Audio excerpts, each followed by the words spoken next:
Well, hello. Good evening. How are you? Evening, I'm doing very well. Well, welcome, everyone. I am Coach K, and alongside of me is my famous co-host, Coach Gray. Famous. Ooh, Yes, famous. famous or the infamous Dr. Kenneth Gray. Well, I'm just coach. Just Just coach. coach. Okay. All right. Well, we'll both be famous for tonight. So, Yes. welcome to the Corner Truth, where we speak a little bit on all topics with truth, coming with our opinions and perspectives, and with some facts. Mm-hmm. So, yeah, I like to always put the disclaimer out there that our opinions and perspectives are not always representative of those of the legends from the past and future. So, tonight, brace yourself, viewers, because we're going to do a deep dive into relationships. Yeah. So, Oh, before we man. kick this thing off, Coach Gray, I want to Yes. ask you a question. Who do Uh-huh. you think falls in love faster, men or women? Men. Men? Okay, good. I wonder if our audience agree. So, some time ago, I was always under the assumption, I agree with you, that men fall in love faster, but I Mm-hmm. thought they fall out of love faster. But according to some research, I did a deeper dive and found out that it's actually the women who fall out of love quicker. Yep. So men do fall in love faster, but it's the women who fall out of love quicker because we tend to romanticize a lot of things. And once those emotions dissipate, then they equate that to love and it is out the window from there. Mm-hmm. So I picked this conversation tonight because I got to think about COVID and the many couples. So we're gonna jump back and forth. We're going to talk about dating. We're going to talk about people who have been in relationships for quite some time and go forth from there. So, what sparked this conversation again was thinking about the many couples who were forced to be at home with one another during COVID. Pardon me. And during that time, a lot of people realized, Coach Gray, that they really didn't like each other. And not only did Mm-hmm. they not like each other, they didn't know each other. Right. This is Right. the thing. Right. So over, I would say, a period of 6 months, I've coached married couples and couples who were dating. So we're going to Mm-hmm. start with the dating aspect first. So in dating, I like to remind people when you're dating someone, you're doing just that. You're just gathering data about that person to decipher or make a conscientious decision if this is someone you want to invest your time in. But what Mm-hmm. happens, Gray, is a lot of times these brain chemicals get involved. You have the endorphins, the dopamine, and you are hyped off adrenaline. And what Mm-hmm. happens is your decision making process gets clouded, particularly if you include sleeping with one another. So that kind of clouds your vision. And what happens is when you jump directly into that, then that is a recipe for disaster because you haven't taken the time to have the hard conversations. So now Mm-hmm. you're running off of your brain chemicals, you feeling all ooey and gooey. Yeah, I really like this person. And then you incorporate intimacy with that, and you don't really know if you like them or not because you really don't have an understanding of what it is that person stands for. You don't have the hard conversations. So later on down the road, once the honeymoon is over from that dating relationship, because we all know in the beginning, you're dating the representative. You don't get to know the person until later on down the line. And then when things start to slowly open up and unwound, you're like, whoa, I didn't know you felt that way, or I didn't know those were your thoughts about that. And see, Mhm. now here's where the issues begin to arise, and the relationship slowly starts to diminish. But we could have saved ourselves a lot of time had we had hard conversations up front. So I'm gonna stop right there and ask, what say ye, Coach Gray? Well, I don't date, so therefore, I don't have to put myself in this thing of a Hmm. box where dating has so many different variations and variables and rules. I don't like the rules, but I do like the time that I spend with an individual that I like. Now, I rather fall deeply in like with you first before I deeply fall in love with you. Because Now, when I like you, how do you determine, how do you differentiate like from a deep like and a deep love? How do you differentiate that? well, for me, if the individual, my time that I give that I spend with someone, if I'm giving that time, we are going to find out first off, do we even like being around it? Is there energy? There's a vibe or something, right? If that doesn't gel, then why am I going any further to try to find if there's a love there? I don't even like you. I rather like you first to allow it to move forward. Just like meeting a friend. It's just like you go to school and you meet friends and you start hanging. You didn't know them, but there was something about them became your friend. And sometimes you can have lifelong friends from elementary school. I know guys I've been friends with for over 40, 50 years, right? Because I like them. What we did, we gelled. But now when you're talking about relationships and romance, that's a Mhm, different situation because we men don't operate off emotions at first. It's a physical thing. It's what we see. It's what we mhm. do. Then women, you guys, there's a lot of emotions there. That we got to find out what type of emotions you possess to see if we even want to be around that Now, type see, of. here's where I disagree with you. Okay. So, mhm, Now I'm talking about me now. okay. So here's, according to studies, Hmm. NIH particularly, men have similar emotions as women. Okay. The difference is women, we show our emotions, and men tend to internalize them. So Hmm. you're very much emotional creatures as well. We Hmm. just tend to vocalize ours and we show our emotions more, where you guys internalize them.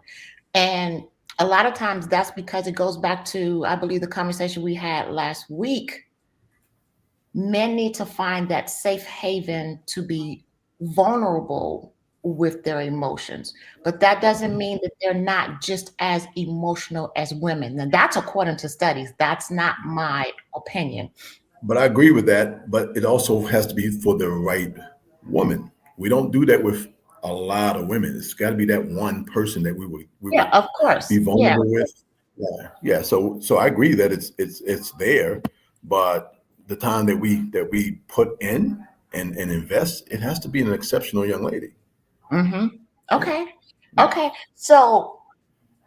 What, so a lot of times I see this with women. We come to the table with checklists. Hmm. He's got to have this. He's got to have that. He's got to have this. So, do Right. you agree with checklists? And how Um, many are they? well, again, the only checklist I need to know is, do I like this person, and then how do I grow with that person, right? The Hmm. checks will come with conversation, right? First off, you have to be a woman that I like first. That's my first check, right? Then when we get into actual relationship and friendship, we just talk about who we are, transparency. But some of these lists don't. They're not upfront. You don't talk about it in the beginning. Okay, So, it's what a do you mean they're not upfront? Is that what you're time. saying? Time, yeah. I don't think the checklist. Some women may come with a checklist, but I don't think men come with a checklist. I don't think that's what we do. We're taught generationally that we are supposed to care for the woman. Have yourself together as a man, and then who you invite in that world, you're supposed to be okay anyway. You're supposed to be straight because we're protectors. We're But see, protected. we live in a different time now. So Well, then now you're talking about a different time. Now, yes, we're again, talking about yeah. a different time. So let's say a couple who has been married 40, 50 years, right? They can only offer sustainable relationship from the time when they got together. Mhm. And it makes me wonder, are they able to offer sustainable tools and information to help current couples? Because Mhm. again, we are definitely living in a different time where women are more masculine, women are taking on more dominating roles, Okay. and they're standing up, sometimes being the man, and I would dare say, not allowing the man to be the man sometimes, right? So that brings me back to couples who have been together for a long time and circling back to being forced to be at home with your partner during COVID. A Mhm. lot of people, again, found out that they really didn't know one another. They really didn't like each other. And that's all a part of not having hard conversations because we tend to, Really? Yes. yeah, Yes. we tend to take things for granted. For Mhm. instance, one of the couples, married couples that I had coached, they said, well, we've been together for so long, she should know this about me. That's Mm. a very unfair statement. It Mhm. really is. And it's a horrible thing to project that onto your partner. Because you've been together for such a long period of time, you come to know each other's patterns, not per se know that person because people's thoughts change all the time. And so when you're not clear cut with your expectations and desires, it's unfair for you to say, well, we've been together. She should know me by now. He should know me by now. Mhm. You're both, as long as you're together, you should be growing together. You grow individually, but growing together, right? Right.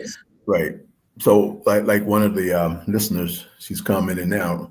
Okay. Longevity is not clarity. You're right. That So is what not what correct. what makes it clear? We have to have that discussion early. But again, what type of relationship are you seeking?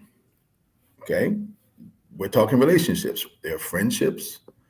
There are romantic Mhm, relationships. There's a mhm. lot of different variations and variables that you have to, first off, want to be able to be transparent with that person about, because you got to trust folks at the end of the day. Well, Okay. this is true. Yeah. So some of the we're going to talk about some fallacies that tend to sabotage relationships. And for Mhm. right now, we're going to talk about intimate relationships. And some of these nuggets can apply to friendships as well. Yeah. So let's talk about the first fallacy, which is the Mhm. sunk, that's SUNK, viewers, the sunk cost fallacy. And that is when you stay in an unfulfilling or unhealthy relationship because of your investments, your time, Workable, your workable relationships. That's what that energy, is. your memories, and Mhm. you don't want to leave because your first thought that comes to mind is, listen, I have Mhm. invested too much into this relationship for someone else to come Yeah. along and pick up the Yeah. pieces, run the ball from there. Yeah. But what does that do with you? You staying, you're unhappy. Unhappy, sure. It's not fulfilling. It's not It, healthy. it's It's not not. Yeah. healthy. Yeah. So that leads to 9 times out of 10, you're walking around throwing darts at each other. And Mhm. one of you or both of you always got your shield up because the Mhm. darts are coming, Sure. especially if it's unfulfilling. Yeah. And then it wreaks havoc in the end because a lot of times what happens end up happening is they seek the fulfillment part outside of the marriage. Yes, So, and it's a toxic relationship in which they're dwelling in all that chaos, right? mhm, So exactly. of course, the outside is going to look much better than the inside, right? Mhm, Of course, because first off, Why are you coming home to this chaos? Why are you coming home to this toxic? You can just end this thing and go on your merry way. But why do they stay? Is it the investment? Or sometimes there's a deeper thing that's operating in someone, or maybe one of them, that think that yesterday will change for when they first met. Maybe we Well, can let's talk fall. about that. Sure. Yeah. And Let's talk about sometimes you get a lot of people who are waiting for yesterday to change, and it's not going to happen. It's not when going to happen. this is true, and not only that, they're hoping to change the person. That's And right. one of the Part of things it. that I Yeah. would love for our viewers to understand is it is not our responsibility, nor are we able to change an individual. That's right. That choice is strictly up to the individual. Individual. And Right. I will offer that if you want someone to change, then you first must be the change yourself. Model what it is that you're looking for instead of always pointing fingers. And even then, that doesn't guarantee that that individual is going to change, but it tends to bring about change more often than not. So someone said the reality is at some point, at least for us, you become family, and that person has gained your loyalty, aka ride or dies. Well, is No, is not that throwing darts. but is You ain't that gonna really ride with me. healthy though? You know You're not that. gonna ride with me throwing darts. Not But happening. so loyalty, Mm. because you're loyal to someone, doesn't mean that you're healthy, that you're whole. We have to look at the reasons why you're loyal. Like I've heard a lot of men say they've been in an unhealthy marriage, but they stay because of the kids. Yeah. So when do we start having these hard conversations?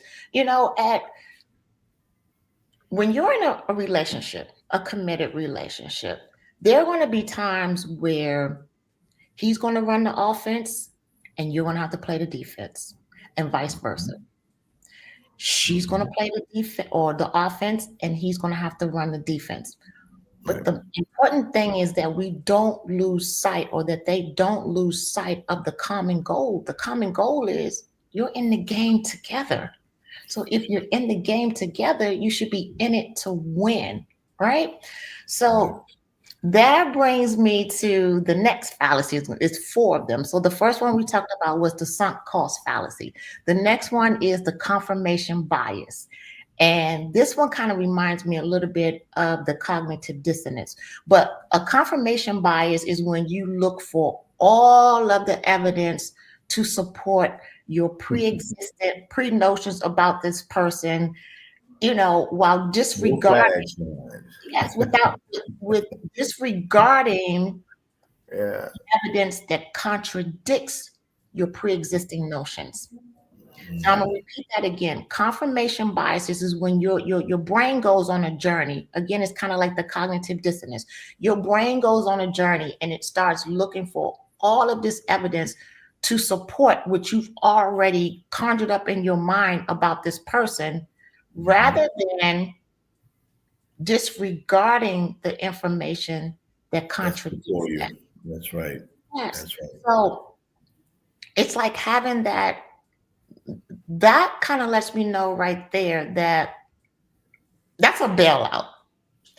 And sometimes people in relationships, they want a way out, and they don't know how to say they want a way out. So they go with this confirmation bias. That brain, like I said, it just goes on a journey, and it's like, I know I'm right, I know I'm right. But it's not necessarily that you're right. It's something that you've conjured up in your mind, but you're looking for evidence to support that. So you can say, see, I told you he was like this, or I told you she was like that. That's a sabotage. Well, they can go the other way as well. I know people who stay because they just want to be. They just want to have a man, right? They want to make sure that I have a man. My girls have a man. I'm in a relationship. Some people just want to be in relationships versus the ones who want to get out. I think it swings both ways. Yeah, it depends on Whatever that energy. so forth. It Yeah. does. Yeah. With men as well. With men as Mhm. well.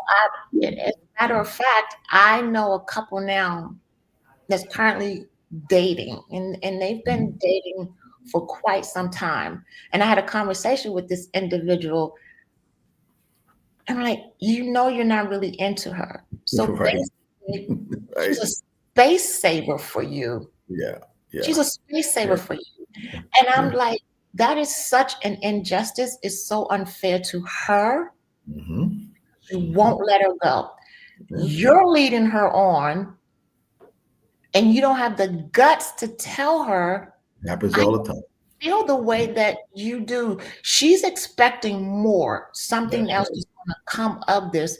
She's expecting something that he's never going to be able to give to her. So he's holding on to her as a space saver. Until the other one comes along, then he will Unfortunately, let her go. that's what I mean by That, a space saver. that's how it works. You And know. that's so unfair to her. Let Yeah. her go.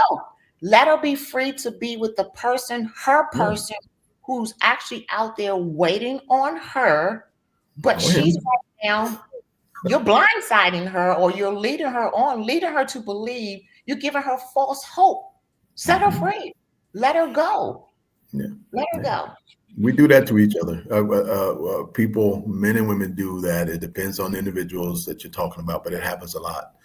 And again, it's not fair No, it to isn't. the other individual. I mean, let's just, I like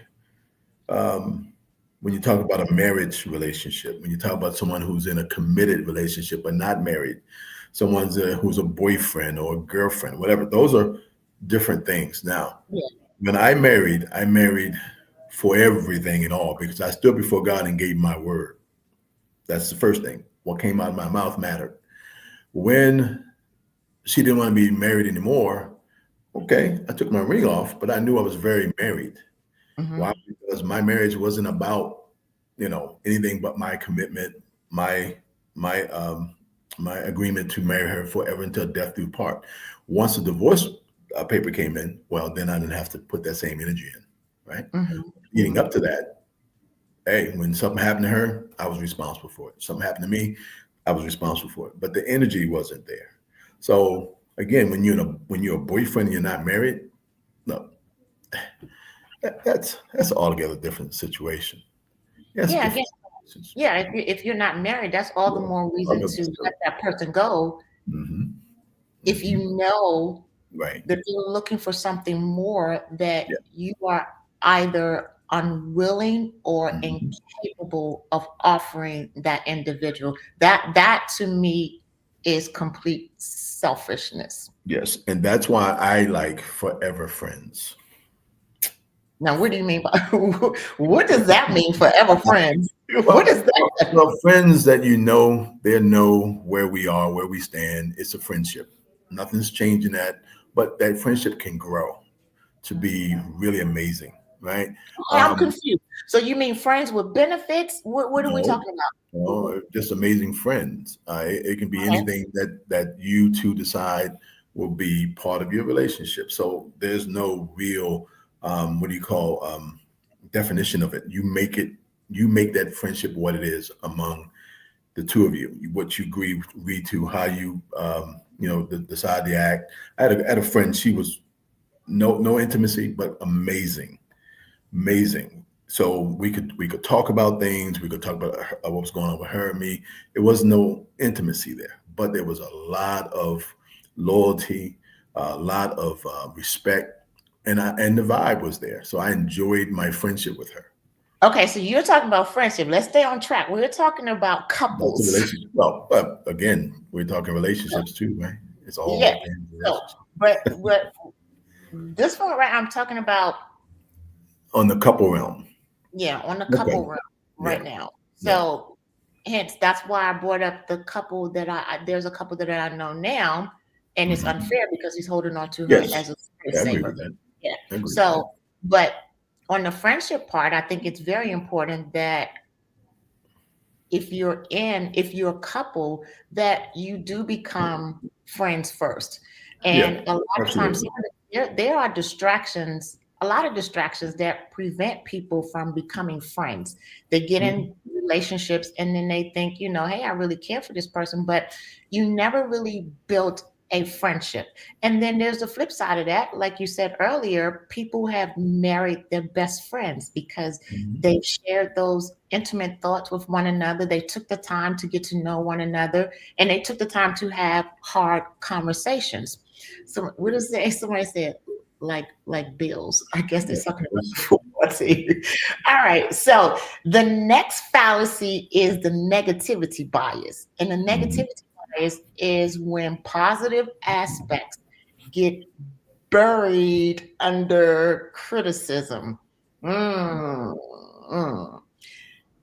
That's when, like you mentioned earlier, you have the man or the woman who dreads coming home because, oh Mhm. Mhm. I can never do anything right because it's just negative. It's there's no positive. And I think that when there are negatives, because there's absolutely nothing wrong with negativity. One of the analogies that I like to use is if if you're broken down on the road because your battery died and you need a jump, when someone comes, or if you have cables in your trunk or what have you, in order to jump start that car, you need both a negative and a positive. That battery is not going to recharge on a negative alone or on a positive alone. It needs both. And so I like to advise people, don't be so quick to run from the negative, but learn how to address it. And Mhm. in my observation, I've noticed that a lot of people like to address the negativity with the negativity bias and or with their words. They don't use their words to edify, they use their words to tear down a person. And a person who is reckless with their words is a dangerous person. And it speaks multiple things about that person. It shows their level of discipline and maturity. And it shows that at some point in their lives, they've had their voice taken away. And so now it's like, I'm going to be heard no matter what, and I'm going to speak my mind and I'm going to say what I have to say. But it takes a very disciplined person to be cautious with their words. And so I say all that to say this: when there is a negative, approach that thing with the positive first. Hey, honey, you know, I love the fact that you did this. Can we find a way to work on this, or however? But you don't come in there with the negative jab first. You addressing the positive side, and now you want to have a conversation about the negative side, but you're just not going in there tearing down that person. You want to offer up a bit of edification first. It doesn't have to be fluff. Be honest. Find something positive to put out there first before you go in and stick the knife in with the negativity, and then you turn it. You see that a lot in relationships, and that's due to people not understanding, not knowing how to communicate with each other. And when you're communicating with each other, you have to know that person's style of communication, and that will Well, be through having conversations. well, again, you got to understand when you first meet someone, it's not on a negative a point. That negativity is over time. You grow to erode. Something's happening to erode that relationship or the talking. Because in the beginning, I'm quite sure they didn't talk like that in the first day. Because if somebody talked to me like that in the first day, I wouldn't even be around the second day. So you're Mhm. talking about the battery, yes, but it takes a while for that battery to wear down. Then you need that spark again, right? But again, it's really time of people growing away from each other, just not being the same as you were when you first met them. Then a lot of it, I see it as an excuse, because if everything's positive, why are you being so negative?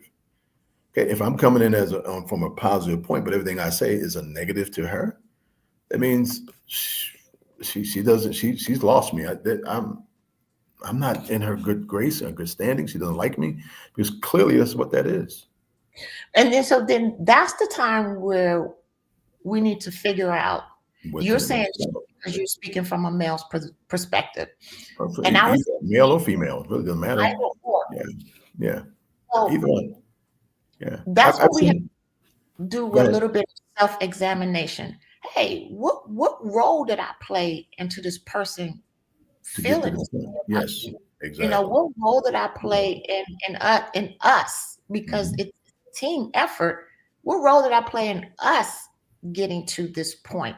And sometimes you find that people are unhappy within themselves, and so they want to project that onto their spouses or their partners, or again, it just all roads lead back to that simply not knowing how to communicate. But there's a question here. It says, how can you be in a committed relationship without sex? That's the world sees everything. That's what I say about dating. Asexual. Dating doesn't equate to sex. Dating, again, is you collecting data. You may find somebody attractive and you're like, hey, well, I'm just not going to move on the fact that he or she is attractive. I want to learn a little bit more about this person to see if this is somebody that I'm interested in spending my time with, because my time is valuable, and I don't want to waste it. But that time will be, I shouldn't say wasted, but it's a horrible investment if you just jump in there and you're sleeping with the person. Because that's the law of attraction there. That's hormones going absolutely crazy, because that's brain chemistry, what I was talking about earlier. Yeah. And again, it happens all the time. Take a look at the world.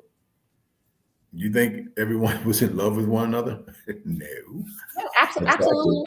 Yes, absolutely not. So let's go back to the committed part. You don't need sex to be committed. So it's an agreement. It's an agreement. That takes me to this. Love. I see people confuse love with feelings. Right. With I feel this way. That here again, I'm going to sound like a broken record tonight. That brain chemistry, that adrenaline. I felt this way about him, or I felt this way about her. But love does not equate to feelings. Love is simply a choice. Love says, I choose to love you even when you're not so lovable. I choose to love you even when you don't have the lashes, the makeup on, or when you get on my nerves. Unconditional sounds like it. A choice, yes, because if you equate love to feelings change every minute. Every minute. And again, and here's the thing. I don't have to like you to love you. I really don't. That's true. But again, I rather like you, even when we are having problems and disagreements, and even absolute drag out fight of discussion. But at the end of the day, I like you more than the situation right now, right? And that's where my loyalty and my commitment comes to that individual, based off of who that individual is. If that individual didn't garner that, I would not give that. I would not give that time, that effort, and you would not see me, because I would remove myself from that. Ghosts. But I mean, again, you learn that at home when your mom and your dad they disagree with you, and you all going back and forth. That condition is one thing, but that unconditional love is another thing. You know, if you're conditioned, this is it, then you live up to that to what you agreed to. But when it's unconditional, that's a different monster. You know, So let's touch on the going back and forth. So the going back and forth is it's a tug of war, and sure. all it gets up to Love is a good tug of war. Love a good tug of war. As long as I'm proof. pulling on my side, love a good. But all it does is it's a war to prove who's right. Yeah. I'm going to pull because I want to prove that I'm right. You're going to pull because you want to prove that you're right.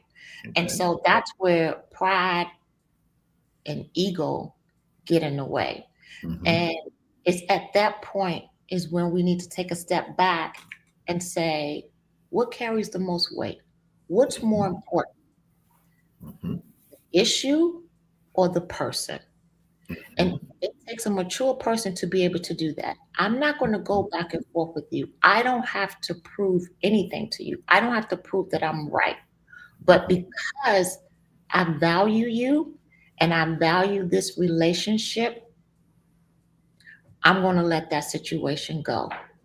because you carry the most weight to me over the thing or over being right.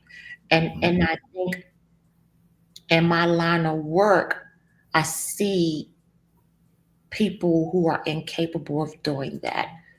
Okay. It goes back to their voice either being taken away or they just don't have the tools to know how to communicate clear desires and expectations, which Hmm. brings me to my other point. So there are four main components to communicating, right? So you have your facts here, and then Hmm. over here to the right, you have your feelings and your emotions, and then down here you have your desires and expectations, and then over to the left you have your judgments, right? So let So me ask you this then. When you said the four, if you have your facts, what are we arguing about? so Why? wait a minute. I'm getting ready to tell you what. So what happens is people will make judgments minus the facts that lead to emotions. People will have judgments, they will make judgments minus facts, and that leads to their feelings and their emotions. And let me give you an example of that. Mhm. Let's say you're married, right? And it's raining outside. And let's say your wife told you that she was going to make your favorite meal, just for the sake of Mhm. the scenario. She was going to make your favorite meal, right? And she spent all this time preparing all of this stuff for you, the things that you like, really putting a good effort into it. But you're late. Mhm. You're late because it's raining outside. But in Mhm. her mind, she makes a judgment. He knew I was doing this. He knew what I spent, the amount of money, the amount of time. So she thinks that now you're not being considerate of her feelings and the efforts that she put forth, not knowing that it was raining outside that caused you to be late, not be on time, and miss the time that she wanted you to be home for this meal. And so now you got tension flying, you're like, honey, well, I tried, she didn't know it was raining. All she saw was you were late. And she immediately took that as you didn't care. That's what happens when we make judgments minus facts. They lead to emotions. And so, and then your part is to call her and say, honey, I'm running a little late. It's raining outside. That's what she's looking for. But Communication. you see how Communication. what sparks the feud. That Mhm. feud came from that judgment, that Mhm. preconceived notion. And Okay. so what happens is we do not clearly communicate our desires Right. and expectations to our partners. That's in intimate relationships, that's in couples or friendships. Mhm. And that goes back to setting boundaries as well. We do not communicate those very well. So And it leads the culprit is communication. the culprit is It's communication, communication. knowing Yeah. how to effectively Mhm. communicate. Because And to consider each other's feelings yeah, and so time. yeah, Yes. Yeah. I don't have to agree with you, but I can respect what you say, and Yeah. I hear you now. I Yeah. hear what it is that I hear what your expectation is, and so Mhm. it kind of goes back to what I said earlier. Because you've been together for a long period of time, it's unfair for you to say, "Well, you should know me." Right. Well, That's unfair. it's very unfair. It's extremely unfair. Yeah. You know. That brings me to the last relational fallacy, and that is the fundamental um, attribution error. And this is where it kind of goes back to what I was just saying, the four components of communicating. So that goes back to you blame your behaviors on external factors outside of your control. But what you do is you blame your partner's behaviors on personality or character. See how hypocritical that is? So that's called fundamental attribution error. So you're going to justify, you get to justify your behavior on outside circumstances. But when it Mhm. comes to your partner, oh, he or she has issues. It's all about their personality, their Yeah. character, and it all leads to negativity. And see Mhm. how you've boost yourself up here and you put your partner way down here Right. as if they don't even matter. They don't Right. even, they're not Right. valuable. And it's in those circumstances that we show our partners, I don't see any value in you. You know That's what that. that demonstrates. Well, you know, the elements of respect of your partner. You know, you want to respect them, consider them, and not take them for granted. Right? Sounds like those two things are absent when you get to that point, right? So Those, how do we keep from taking our partners for granted? Since you brought that up, how do we keep from taking our partners for granted? well, I chose her. I picked her. So if it's me who You chose chose her, each other. right? You Well, chose each other. but again, again, it's for me to not take her for granted, right? I can't speak for her. I can speak for myself. If I chose her and I value her, I will show that constantly. Even if I'm disagreeing with her, we don't agree on everything. I can still value her, with the fact that this is the person I want to be around. Now, if I don't want to be around you, I don't have to take you for granted. You just won't see me, right?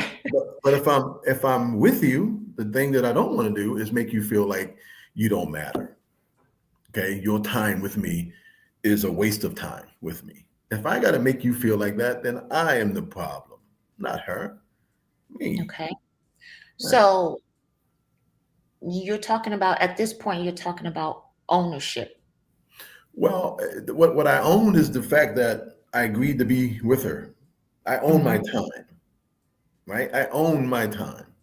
And if I'm gonna own my time each and every day, where am I gonna be each and every day? If it's with her, then I don't own her. I own my time, right? So So, when I say ownership, I mean accountability. So okay, yeah, you're being accountable for, accountable. again, the role Yes, that you play absolutely. in Yes, this I am. relationship. And so do Yes, you I am. feel that accountability is absent in relationships today? No, I think honesty and transparency is absent in relationships. If you are honest with me and you let me choose based off what you're saying, no, I think it's no, I think accountability is fine. I just think the honesty and transparency is lacking. in relationships today, because a lot of people are not really. A lot of people live in a lie. Just put it that way. Okay, Yeah, this I'd is rather not have you live a lie, and I'm part of that lie. Don't look at true. me and you can't see me. No, I don't want So that. how do you think couples outgrow one another? What's your perspective on that? I'll share It's a, mine. it's a time thing, a timing. Um, clearly timing. I just think sometimes. Okay, let's put it this way: if I'm a yes man to my Mhm, wife, mhm, she may not respect me because she may think I'm weak, mhm. right? So if at times I stand my ground, we have conversations, yes and no. I give you my opinion, right? And I'm consistent to that. I think she's going to be respectful of the man that I am. But if I am all over the place, or if I'm giving in to her all the time, she doesn't want that.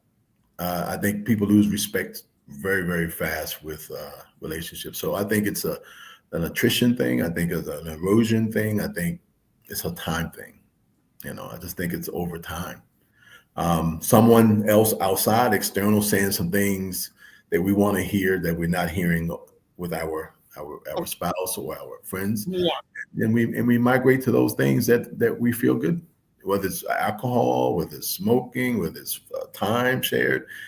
We move to things that make us feel good, and we may not be receiving at home.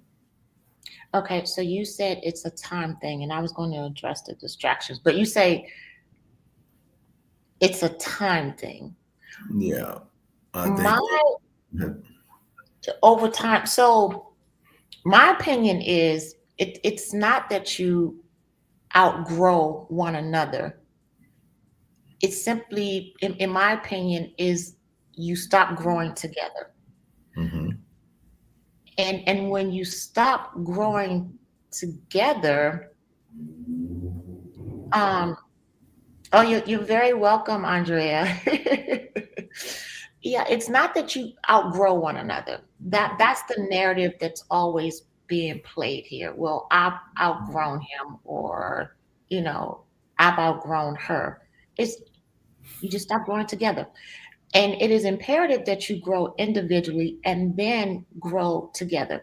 Because as long as you are with someone or in a relationship, you learn about something new about that person every day. But you have to be willing to discover, you have to be willing to edify, you have to not avoid conflicts for the sake of, because you have people who like, forget it, I just don't want to argue, I don't Mhm. like conflict.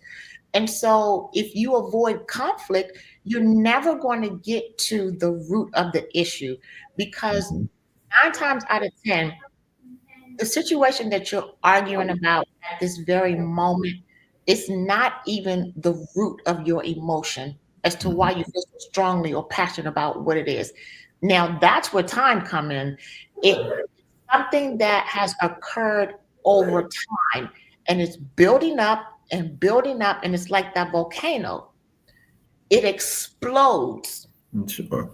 It explodes. And so this is why I don't need to nitpick you about every single thing or bring Mhm. everything to your attention that I may not like, but Right. the things that are important to me, I need to let you know, hey coach, I didn't like when you did that, you know. Mhm. And Mhm. and we have to be careful with the verbiage that we use and stay away from you statements and say things like, when you did that, I felt like, or this is how I felt when you said that. And I would Mhm. love it if you could do this instead of doing that. Mhm. So don't just avoid having a conversation for the sake of you don't want to have conflict. Sometimes you need to have those knockdown drag out fights because you need to know where that person is coming from. The thing that I advise is just don't use your words to tear that person down. Well, then you got to remember sometimes these things were said in the early part of the relationship, but they were cute then. but they were still going into the bottle to stack up to that explosion. That's where the time comes in. So Right? what do you mean? What do you mean by that? Well, what I mean by that is let's say if you said something about Coach Gray, I didn't like what you said, right? Yeah, if we were a couple. Right. If we were a couple, yeah. If we were a couple. So if I said that my first time I met you, you would address me that first time I met you, right? If I said that to you the next day or the day after or so on, I keep saying that, and I have this consistency of saying the same thing that you don't like. Now it bottles up on your side to explode. Yep. Right. Yeah. So if you've never addressed it the first time, it becomes a cumulative level until the last time you heard it. I'm tired of hearing you talk to me like that. But why didn't you talk to me the first time? So that's a prime example of us teaching people how to treat us. And that goes back to boundaries. So it's unfair if I allowed you to continue to do that, and then I want to pop off on you because I don't like it anymore. That's my point. That's unfair. So if we don't like something, we need to speak up. We can't just sweep it under the rug and say, oh, I know what he meant, or he didn't mean that. You must address it right then and there, because now that person unaware is going to think that you are okay with that behavior when deep down inside you're not okay. Exactly. But you need to take the ownership or the onus and say, listen, I know you meant well, but it's that thing, pressure busts pipe. Yeah. Or don't speak like that. Then you should not have the pressure in that pipe to burst if there was nothing there in the beginning. That's how you kill it in the beginning, right? Because that's where your value comes in. Your worth. Tell me what your value is. You will not do that to me, and you will not speak like that to me. And that means it doesn't go to be. Oh no! Oh my God! Cover. Oh Lord! He's definitely gonna have a part 2 to this, because I didn't even get a chance to speak that. But nonetheless, viewers, I thank you so much. I hope that there was some nuggets that you gleaned from tonight's show that you will be able to use in your relationship. And remember to always be transparent, and that we teach other people how to treat us. And know your value. Yes, know your value, know your worth, and be self-aware. Until next time, take care of yourself and the one that you're with. That didn't come out right, but good night. All right.